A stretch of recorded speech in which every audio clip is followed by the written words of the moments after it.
ir darījis katru vienas sirdī dzīvē, un tāpēc mēs esam tie trauki, kurus kungs var lietot pārdabiskā veidā.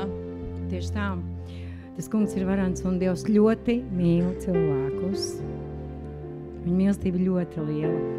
Tad, kad trešdienas izgāju ārā no pa durvīm, bija ļoti liels lietas, un es teikšu, tiešām Dievs ir varants, jo mēs esam pievienoti pie dzīvības koka, un Dievs aplaista šo koku. Un es šo lietu uztvēru kā svētību lietu. Un Dievs mums bagātīgi svētī tajā pļaujā. Mēs Zintī gājām pa Vecrīgu un gājām pie pulksteņa, un mēs sludinājām evaņģēliju, un bija ļoti daudz jauniešu, un bija ļoti izslāpuši. Tautā ceļ slāpes, un evaņģēlijs šīs slāpes apmierina ar to, ko mēs arī dziedājam, ka viņš mūs var lietot. Lai apmierinātu katra ceļu.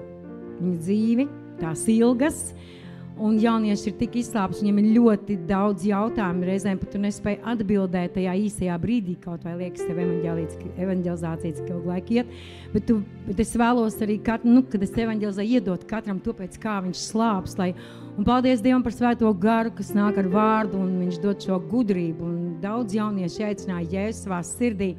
Bija kādas divas meitenes, kuras es uzrunāju, un es tā kā neredzēju, ka viņām tur tā paralēli vēl tā divi puiši tā kā iet pa diagonāli, un es nepievērstu uzmanību. Un es sāku viņām sludināt evaņģēliju, viņas ir tik izslāpušas un sauc un prasa un jautā. Un kāpēc jūs sludināt, kāpēc jūs to darat, kāpēc jūs mani uzrunājāt, un kas jums no tā, kas ar mums tagad var būt, kad mums ir Dievs, un kad jūs to stāstat, kāpēc jūs vispār stāstat par Dievu. Un viņas klausījās to, ko es varēju runāt, Dieva vārdu no Bībeles, svētais gars dod gudrības un atziņas vārdu, un es saku, lūkšu par jums, un viņas bija pateicīgas par lūkšanu, ka tu vari ne tikai lūgt šo skripta lūkšanu, bet arī pēc sludināšanas tu vari turpināt lūgt to, ko viņi vēlās, ir kaut kādas aizlūkšanas. Bet tagad šīs meitenes sāka lūgt, dargais Jēzus, ienāc manā sirdī, tie puiši pēkšņi pienāk klāt un sāk runāt to pašu. Es viņiem nebiju teikusi neko, vai Dievs jūs mīl, un kad jūs viņu varat pieaicināt savā dzīvē, kas varēšu. Viņi vienkārši pienāca un sāka šo pestīšanas lūkšanu lūgt kopā. Un mēs redzam, ka Dievam ir varani plāni šajā tautā. Un viņš sargā šo paudzi, viņš cel šo paudzi varanā spēkā, jo viņš mīl mūsu tautu. Un mums tas ir jāatcerās, un tāpēc mēs ejam un sludinām ar Dieva uguni. Amen. Amen. Svetlana. Viņai arī ļoti brīnišķīga liecība par radinieci. Jā, manā radinieci dzīvo Latgalejā. Viņa ļoti slimā. Mēs runājam ar viņu video kamerā, ja, caur WhatsAppu. Un es viņai pastāstīju, ko es atrodas draudzība un bija evangelizācija. Es arī biju bišķiņ. Es viņai teicu, ka davai atkārtosim to un apliecinājam, ka mūsu Dievs mums saglabā. Un viņa apmierināta un teica kopā ar mani, un paldies Dievam, ka viņa ņēma uz sirdi visus, šitās jautājumus, un cerēsim, ka būs veselīgāk. Un viņai 5 puišus bērni. Viņa nav tik veca, bet viņai ļoti tāda slimība. Dievs dev, viss būs kārtībā. Es visu laiku mājās runāju ar Dievu un prasu par viņu, lai viņš viņu aizsargā.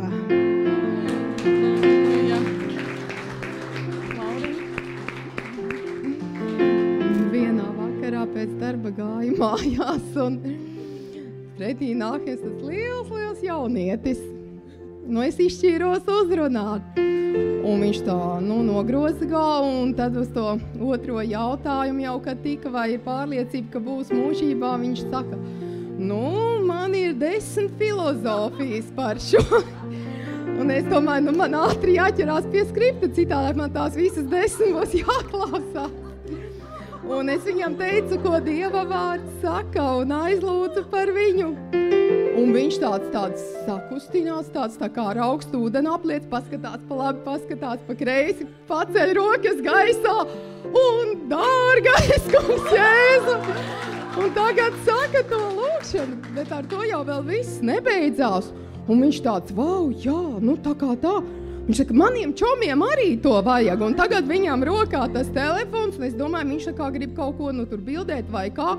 Nu, un es saku, jā, var teikt viņiem, un es redzu, ka viņš jau filmē, un es saprotu, ka tagad tiešraidi, un es teicu to skriptu.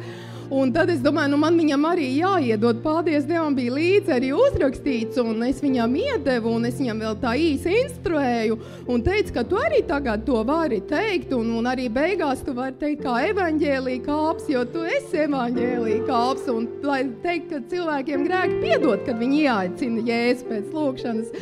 Un viņš tik sakustināts, saka, jā, es vecākiem arī šovakar braucu pie vecākiem, es viņiem arī gribu pateikt. Viņš saka, vai kāds neparasts pavērsiens, kāds patīkams notikums vakarā. Un viņš bija tik ļoti sakustināts. Aleluja! Jēzus ir tas, kas viņš apgāž visas filozofijas, visas maldu mācības. Un Jēzus vārds ir visspēcīgākais vārds, kas var būt. Un tad, kad mēs ar māsu Mairīti bijām arī evaņģelizēt, un ir pagājis jau tas laiks, bet iekšā man skurbojas, es domāju, mēs jau gaidām vēl arī trešo māsu un tā, un man bija tā, ka man iekšā skurbojas, un es skatos atkal, kur tie cilvēki, nē, man ir jāpieiet tām divām meitenēm, un es saku, Mairītē, pagaidi tagad, un viss aizskrien, un es redzu tās divas meitenes, un viņas tik ļoti vienaiti īpaši, tik ļoti atvērta, un viņa tik ļoti īpaši ir jau tāda, nu, ar slāpēm, ar izsalkumu, ka viņa redzams, ka viņa pilnīgi ir tukša, un tāpēc ir svarīgi, ka mēs sludinām evaņģēliju, un tad, kad es viņai pasludināju evaņģēliju, man no svētā gara pilnīgi nāca tas, ka viņai nav bijusi mīlestība ģimenē, ka viņa nav mīlēta, bet es teicu, ka Dievs izlies savu mīlestību, savu dievišķo mīlestību, un to mīlestību, ko cilvēki nevar dot, to Dievs viņai var dot. Un es lūdzu par Dievu uguni, un jautāju, vai es varu likt roku, un lūdzu par viņu, par dziedināšanu, par atbrīvošanu no netiklas dzīves. Un es teicu to, ka tad, kad tu sakņosies Dievu vārdā, tad Dievs tev arī piepildīs. Viņš tev dos ceļu, kur ceļa nav. Un viņa bija tik ļoti atvērta, un mēs jau sākām komunicēt ar viņu arī. Un viņa tik ļoti brīnišķīgi uzņēma, jā, un viņa teica, ka arī draudzenei vajag pieņemt Jēzu par kungu un glābēju. Un tā, viņas abas ar draudzeni arī lūdza, un arī personīgi aizlūdza par viņām. Un cik ļoti svarīgi ir, ka mēs neskatāmies, pie kādiem cilvēkiem mēs ejam pie visiem pēc kārtas, jo katram ir vajadzīga pestīšana un glābšana un izmainīta dzīve. Un šīs nedēļas laikā ir 70 cilvēki glābti.